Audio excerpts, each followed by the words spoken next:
You're listening to What It's Like with Luce, a podcast highlighting ordinary people doing extraordinary things.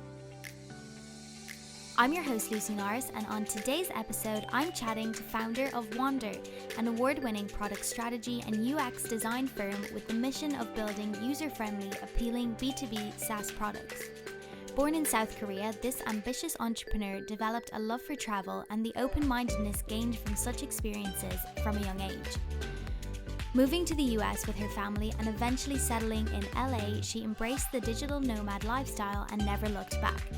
Not one to let fear get in the way of her ideas, fresh from college, she took a prototype of an app all the way to Shanghai to seek investment, an adventure that would mark the beginning of what was to come eventually. Sharing her journey from landing in huge personal debt to creating and launching an award-winning tech company, here's what it's like to be Jinny Oh.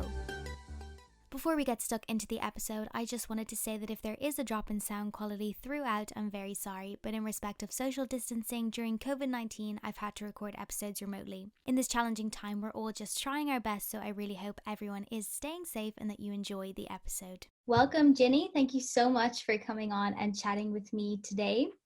I think it'd be a really good starting point if we could go all the way back to when you were growing up and just chat a little bit about what that experience was like for you. Sure. Thanks for having me on your show.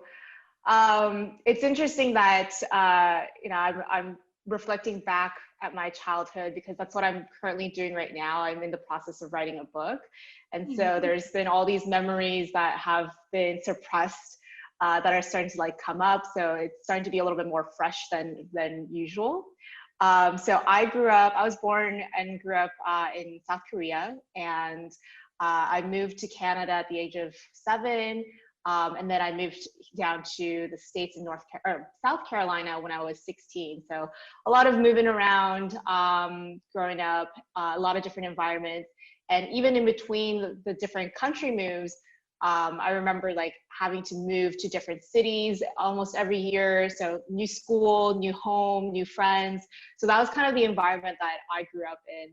And it's funny that now as an adult, something that I used to hate growing up, which is the constant movement and having to adapt to new environments, is now so ingrained in who I am as an adult because I love traveling.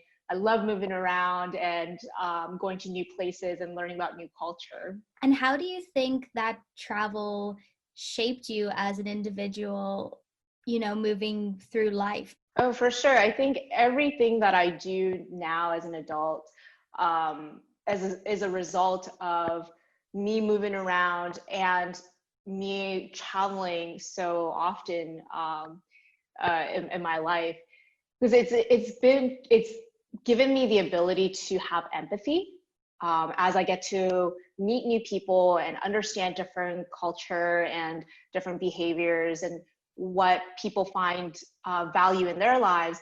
It's allowed me to have different understanding of, wow, okay, this was the bubble that I lived in, but people have different perspectives of life. And as a result, I think that has really led me to how I lead my people at WANDR. So WANDR is the company that I founded 5 years ago.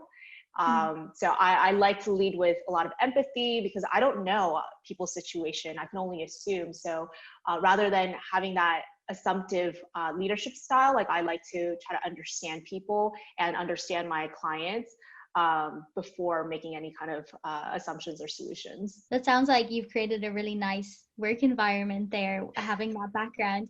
And so you said you moved around a lot as a kid growing up and everything. So when it came time to start deciding what you wanted to do with your career and where you wanted to go next in life, what was that process like, and what decision did you come to there? A lot of struggles on that. I think when I was a kid, I always knew that I wanted to go into something artistic. I would say out of everything I've done as a kid, arts was something that I kind of look back at it. I'm like, wow, I was actually a really talented kid when it comes to art.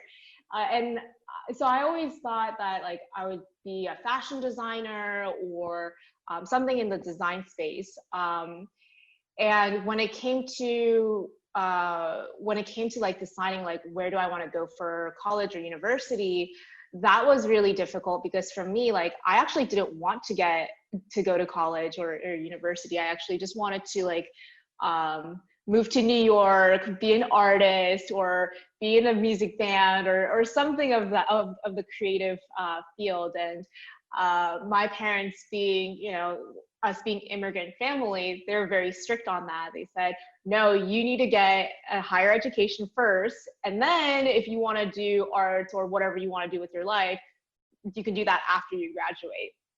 So I went in from being like a high school kid who didn't know what I wanted to do to a college kid who didn't know what she wanted to do, to then like graduating and still not knowing what I wanted to do, which I think is very normal. You know, you don't really ever know what you want to do until you start like reflecting at like, what do you really love? Like, what is your passion in life?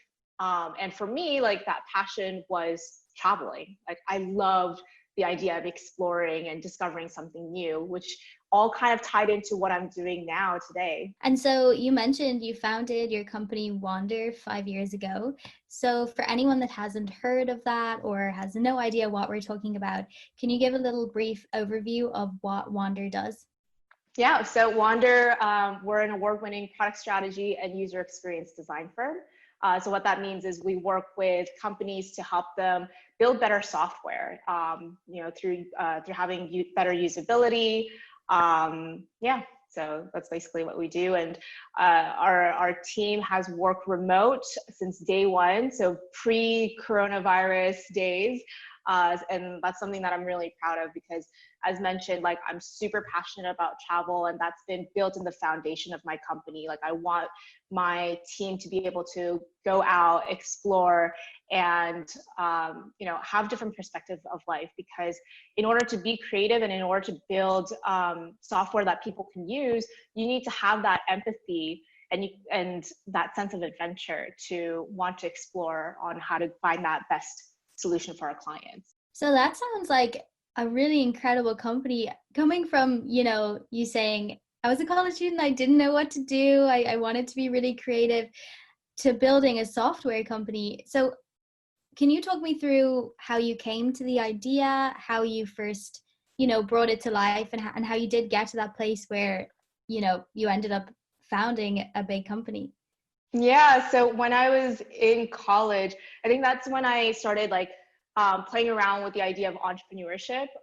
So I think my freshman year of college, I was already, you know, doing SEO websites and blogs, doing a lot of content writing and things like that.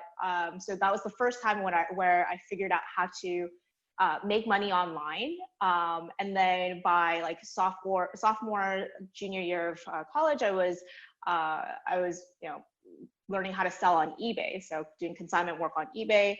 And by the time that I was graduating and going into grad school, I was really interested in the idea of like mobile app development. There was a pitch competition during my senior year, where they had like all these like local investors come in, and it was just kind of like a university pitch competition. And I really wanted to enter, and I didn't have like any idea of like what I wanted to pitch. And I just like decided like, okay, I just want to get in front of them. I just want to like, you know, just see where this goes. Came up with an idea, pitched it, didn't win, but then that kind of sparked an interest in me to like, well, they said no, but what if I could continue developing the idea and developing the technology myself? And that's exactly what I ended up doing. I went off to grad school, and during my grad school, I was doing my entire thesis and research around the industry that I wanted to disrupt with this mobile application. Long story short, after grad school, I ended up moving to Shanghai and to launch the application there, to look for investors. And it was, now looking back at it, I'm just thinking like, wow, that's kind of crazy. Like That is crazy. I was 21 at the time. I didn't know how to speak Chinese or Mandarin. I didn't know how to fundraise. I didn't know how to build a mobile application. There was just so many things I didn't know how to do. And I just like went there so determined, with fire up in my ass, like, okay, I'm going to make this work. And I tried doing that for several months, and I realized, you know what, like there's just so much for me to learn, and this is not the best way to go about it.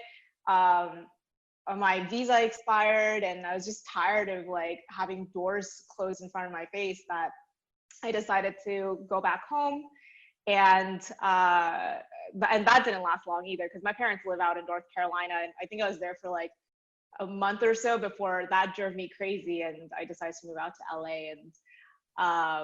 And once I was here in LA, I was not doing anything. I was kind of at a point in my life where I was like, well, I want to start a company again, but the idea I had in the past like didn't work out because technology was too complicated, and I don't have any new ideas of what I want to start. So I'm just going to bum around until I figure out what I want to do next. And so that's exactly what I did for several months. I didn't do anything. I was just kind of like bumming around my ex-boyfriend's apartment for a couple of months, and wasn't looking for jobs or anything like that. Literally kind of like what quarantine now feels like is kind of what I was going through back in fall of 2014. And so then I stumbled upon this platform called Odesk, which is now called Upwork, where as a freelancer you can like, do like service work and work online and things like that. And I was like, oh, okay, cool. This is a great way for me to pass some time, make some money until the next idea comes. And the idea never came, but then what I had then started to evolve into what I'm doing now. I also read something about you going viral on LinkedIn and kind of going down the LinkedIn influencer route, I guess, if you want to call it. How does that tie into your story as a founder as well? Yeah, I mean, I wouldn't say that I'm like a LinkedIn influencer per se, because it was just a series of couple posts that ended up going viral. I remembered, I think the first post that ended up having like over 20 or 22 million views was a story about how when I first started the company, so I guess to fill in the timeline, from me being a freelancer to then hiring other people to work with me, to then setting up the company, that itself, so I guess like starting was really easy, but then the scaling part of having people to manage and having the cash flow to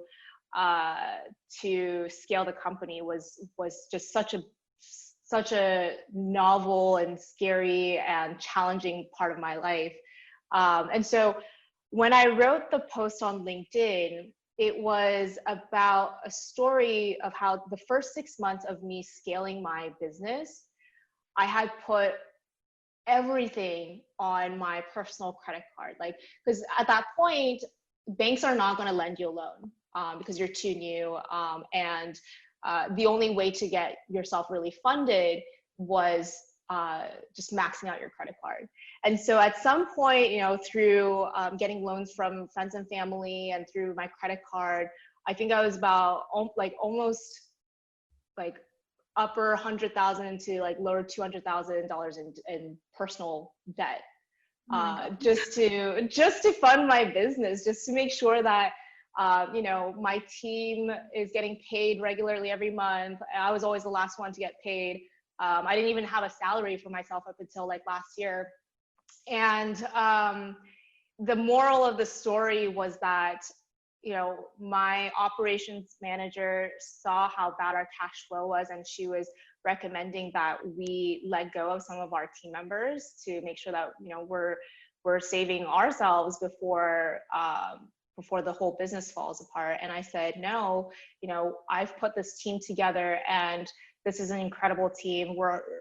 They're all unicorns, and I want to invest in them. And right now it's a big risk, but I know that once you invest into the right team, that's going to provide the ROI for us in the long run. And so the moral of the story was to one, build the right team, and two, make sure that you're continuously investing into them. And I don't know why, but people like that story. And it just overnight, like every time I refresh, like the view count would go up by like thousands. It was crazy.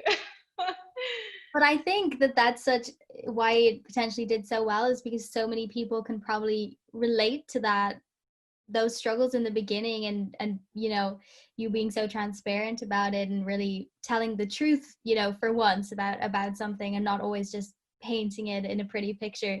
Oh, I for started a sure. company and now I'm here and I'm doing great. There's all those little bits in the middle.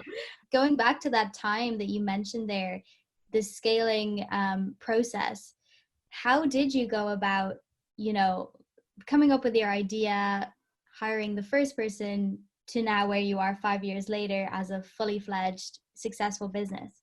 Yeah, I guess it was more that I saw an opportunity of having a global marketplace. And again, like this ties into why I love travel and why it's such a big part of our foundation. Like I realized when I was working online, that my first couple of gigs I was doing content writing and UX design, and I realized as I was like scrolling through some other people's profiles, like, man, I'm really not that great of a designer. Like I'm good, but like I'm actually not that great. And I saw some other people's profiles like out in Europe and Latin America, and I just saw an opportunity there. Like, wow, like I can take advantage of the fact that like, we're becoming a globalized workplace. Like everyone's working more and more remotely. Like if I can leverage them to deliver really great design and I'm able to provide the right services to our clients, then that's the kind of partnership that I want to build the foundation of my company on. So that's essentially what ended up happening, was just finding the right designers at the right price point, and then marking that up for our clients. And when it came to investment, I know you kind of trialed and errored it in Shanghai a little. When you were back in LA, did you go and seek those seed rounds of funding and, go down the route of trying to get big investors on board? Or did you keep it very much to yourself and close knit? It's been a mix. So I guess when I was starting, again, I think it was never like I want to go down the route of like having a UX design company. It was more like, oh, I'm going to do this on the side until I have the next like startup idea to launch. And so those ideas kind of like came and gone, and I've done some like trying to do some fundraising for them, and it all kind of fizzled out. And with WANDR, it's kind of funny, like every February since I started, I get approached by investors. I don't know if it's a seasonal thing, but like every February I get approached for either like investment or acquisition, but it just I guess the opportunities never really felt right. It was just either not the right valuation, or I felt the company wasn't ready. So far it's still been fully bootstrapped. That's amazing. And I guess you could say you have the life of a digital nomad in some ways. And I think for anyone on the outside looking in, being a digital nomad, it looks like such a dream lifestyle. It always appears like you're on a beach just working casually and things. But is there downsides to having that kind of working lifestyle? Yes and no. I think what people I guess it kind of depends on what you do, because I think as a digital nomad working for a company, I think that's awesome.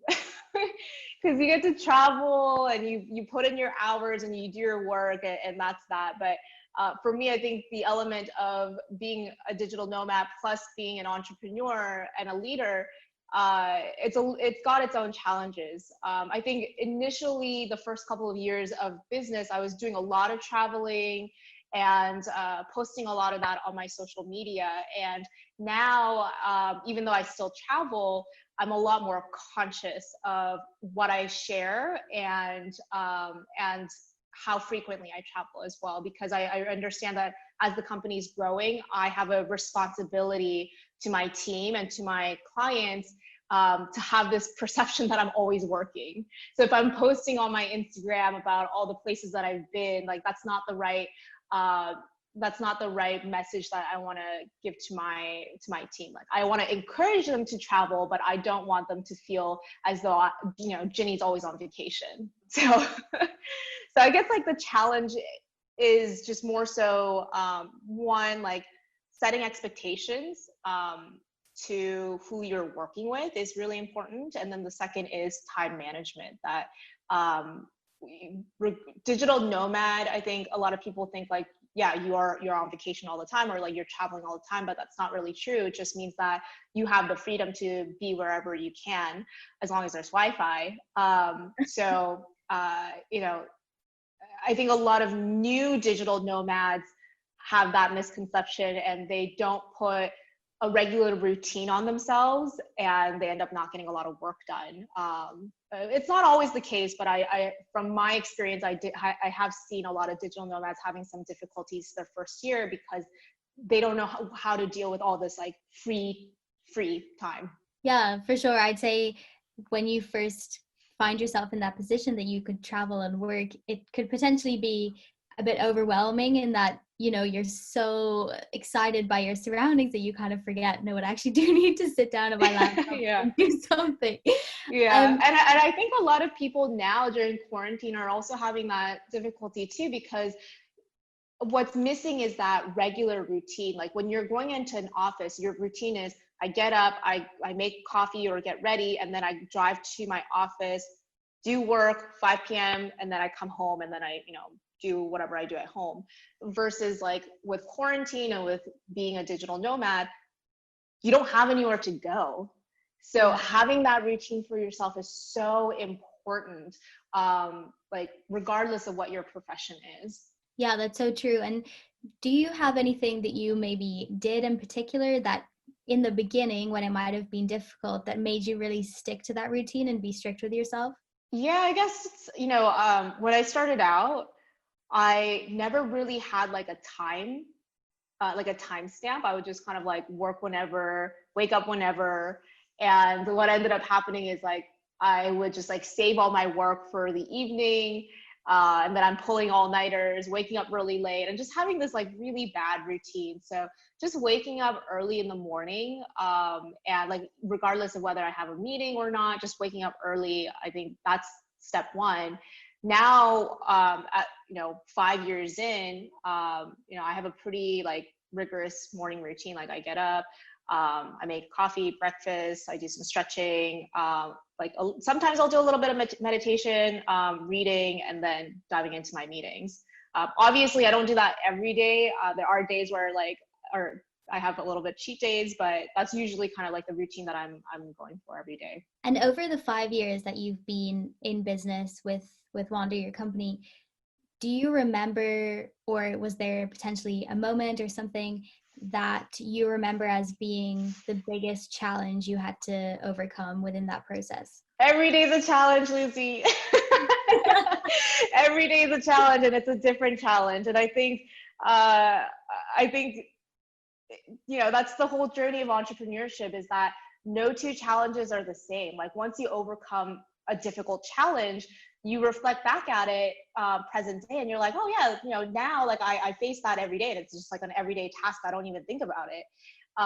And then there's like a whole new challenge that comes forward. So every day is a challenge.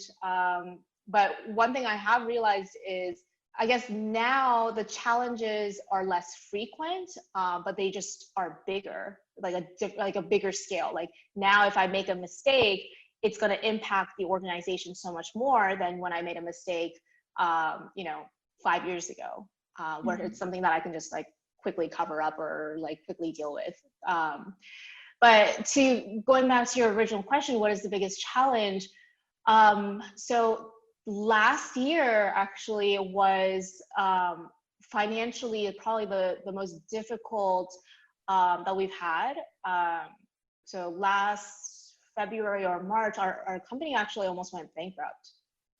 We were not managing our cash flow. We were aggressively trying to scale. And I think that's kind of just how I've always led WANDR, was like, just spend more money, spend money, because like, let's scale faster. That was always kind of my mentality. But I realized when we got to that hitting point, like sometimes the best way to scale is to slow it down.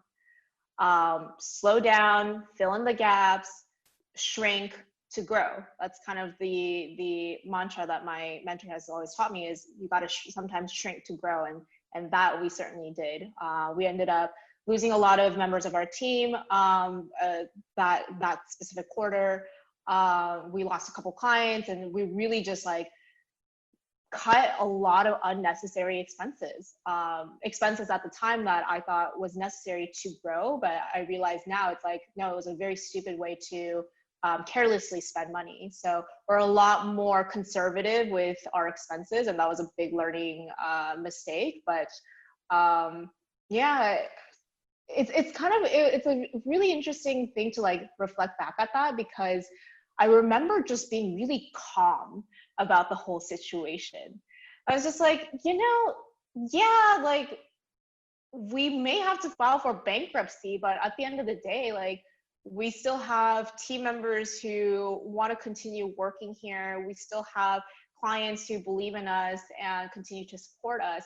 And at the end of the day, if this business fails, at this point, it's taken me 4 years to get here.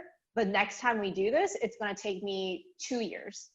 So, I guess I was calm because I realized, like, at the end of the day, like, no, there's really no like big mistakes you can make. They're all just part of this like growing experience. Yeah, for sure. I think that's an incredible mindset that you were able to have, though, because I know some people would have just completely lost their head and lost track of things. But that's incredible to hear how you recovered so nicely from that. And I guess, no one can predict the future, and you probably hate getting this question, but do you maybe have an ultimate goal or have a bit of a vision as to what you would want WANDR to do in the future? Yeah, there's a lot of things that are in the product roadmap for us, and I have to constantly remind myself, like, okay, one focus at a time, because I think as entrepreneurs, like, we're always like chasing after what's the next shiny item, and I have a little bit of that mentality. And so I just, at this point, I just write everything down, and I have a general roadmap of like where I want this company to go. For one part, like I want the agency part of the company to continue growing and servicing our clients, winning more awards, of course. There's also the product part of the company, where we want to develop our own like software to scale that will service other agencies. The third part being education. I think it's really important for us to educate other designers and design agencies from like all of our learning experiences. And also, like, I feel like UX design is just like such a new thing these days. Like it's certainly like the new hype word. I think where UX design is now is where engineering used to be 10 years ago, where people were like, oh, we want Silicon Valley's best engineers. But I think the next 5 to 10 years, that hype's going to go towards the designers, the UX designers, because it's just so important, such an important aspect of product development. So we want to educate the next generation of UX designers to be the best that they can be. And then the fourth aspect is investment. I've done like a little bit of angel investing here and there. Nothing came into fruition. They all just kind of completely tanked.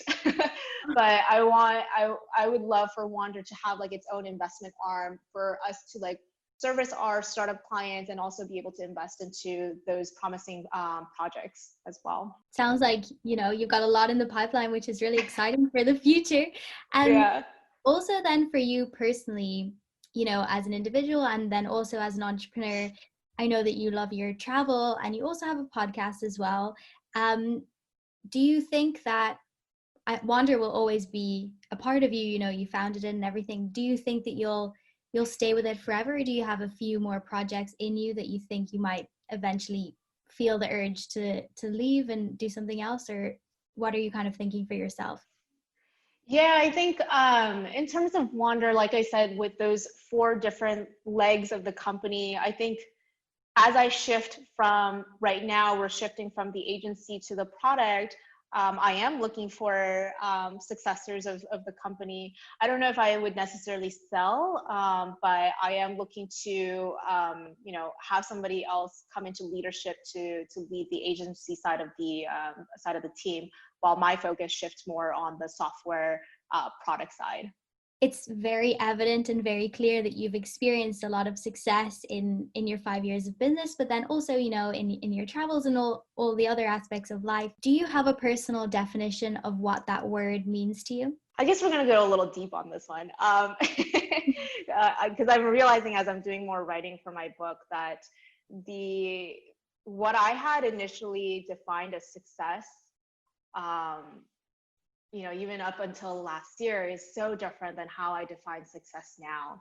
I think almost all of my 20s, I was chasing this outward success. Like I was chasing after the awards, the recognition, the validation of what I was doing. And I think a part of the reason why I was traveling so much as well was it almost felt like a competition for me. Like I have to, build the biggest company, and I've got to build the best team. I got to travel the most number of countries. Like everything was this like outward competition that I was having with nobody except for myself. Like it was just like such a, I guess like in a way, a little superficial. Now that when I reflect back on like why I was working so hard to get everything up and running, was essentially just like trying to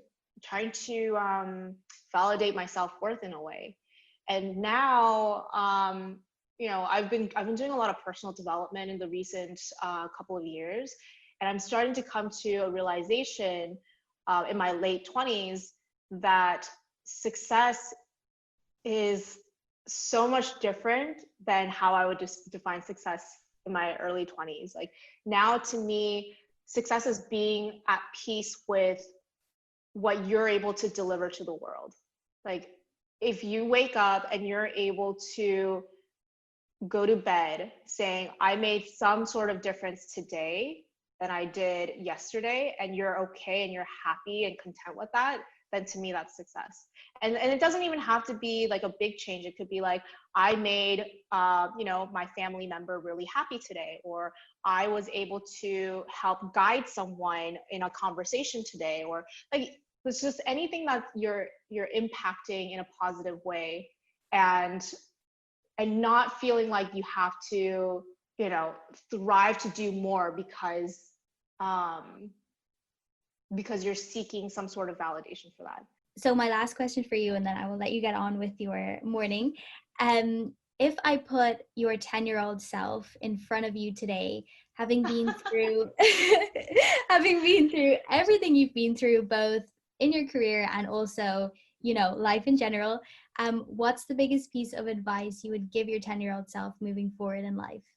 I would tell my 10-year-old self to not worry so much about what is externally expected of you. I think, again, just like bringing up like being an immigrant and my parents just having really high expectations of me, I always thought like having a higher education was the best route to go. So I ended up, not only did I go to university when I didn't want to go, I ended up getting my master's as well. So if I can go back and like kind of like relive my life all over again, I think I would have ended up being a high school dropout.